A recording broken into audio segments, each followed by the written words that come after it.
நண்பர்களே, எல்லோருடைய வாழ்க்கையிலும் பல வகையான ஏமாற்றங்கள், தடுமாற்றங்கள், இழப்புகள், நன்மைகள் எல்லாமே நடந்திருக்கும்.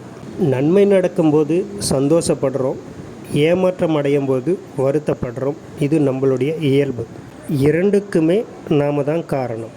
ஒரு சில நேரங்களில் ஒரு சிலரை நம்பி பொறுப்புகளை ஒப்படைப்போம், அல்லது அவர்களுடைய வார்த்தைக்கு கட்டுப்பட்டு அவர்கள் சொல்வதை கேட்டு நடப்பதால் நன்மை நமக்கு வருவது போல் ஒரு தோற்றத்தை உருவாக்கி நம்மை நம்ப வச்சு அவர்கள் வாழ்க்கையில் முன்னேறிடுவார்கள், நம்மை தோல்வியடை செய்வார்கள். இது பலருடைய யுக்தி. நஷ்டப்பட்ட பிறகுதான் ஒருத்தருடைய இயல்பு, அவருடைய குணங்கள் நமக்கு தெரியும். தெரிந்த பிறகு நாம் யாரையும் நம்பக்கூடாது. நாம் எதற்காக இந்த இழப்பீடை சந்தித்தோம், எதனால் நமக்கு இந்த இழப்பீடு ஏற்பட்டது, யாரால் இந்த இழப்பீடு வந்தது, யார் எப்படி நம்மை ஏமாற்றுகிறார்கள் என்று நமக்கு புரிய வரும். இது ஒரு அனுபவம் நமக்கு. நான் பல வகையான இழப்புகளை சந்தித்திருக்கிறேன். அதெல்லாம் சொன்னால் தலை சுத்தம். கோடிக்கணக்கில் எனக்கு இழப்பீடு வந்திருக்கு.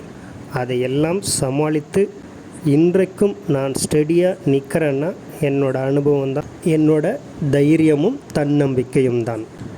முஹம்மது ஐயா அப்துல் கலாம் அவர்கள் சொல்வார்கள், உன்னுடைய பிறப்பு சாதாரணமாக இருக்கலாம், ஆனால் உன்னுடைய இறப்பு சரித்திரமாக இருக்க வேண்டும். அதற்கு நீ செய்ய வேண்டியது, வாய்ப்புக்காக காத்திருக்காதே, உனக்கான வாய்ப்பை நீயே உருவாக்கிக்கொள் என்று சொல்லியிருக்கிறார். இதன் அர்த்தம், வேலையை தேடி நீ அலையாதே, உனக்கான வேலையை நீயே உருவாக்கிக்கொள் என்ற ஒரு வார்த்தை எனக்கு ஒரு உற்சாகத்தை கொடுத்தது, ஒரு ஊக்கத்தை கொடுத்தது, ஒரு நல்ல எதிர்காலத்தை உருவாக்க வழிகாட்டியது. அதனால் சொந்தமாக நானே ஒரு கம்பெனியை துவங்கி இன்று பல குடும்பங்களை வாழ வைத்து கொண்டிருக்கிறேன். பல பேருக்கு வேலை வாய்ப்புகளை வழங்கி கொண்டிருக்கிறேன்.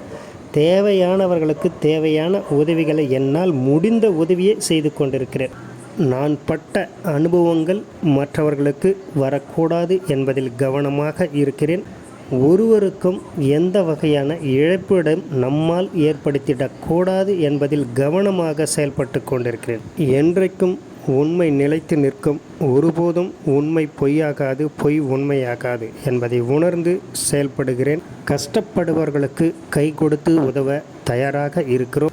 வேலை வாய்ப்பின் மூலமாக உதவி தேவைப்படுபவர்கள் தொடர்பு கொள்ளலாம், அல்லது கமெண்ட்ஸில் உங்களுடைய கருத்துக்களை பதிவிடலாம். நன்றி.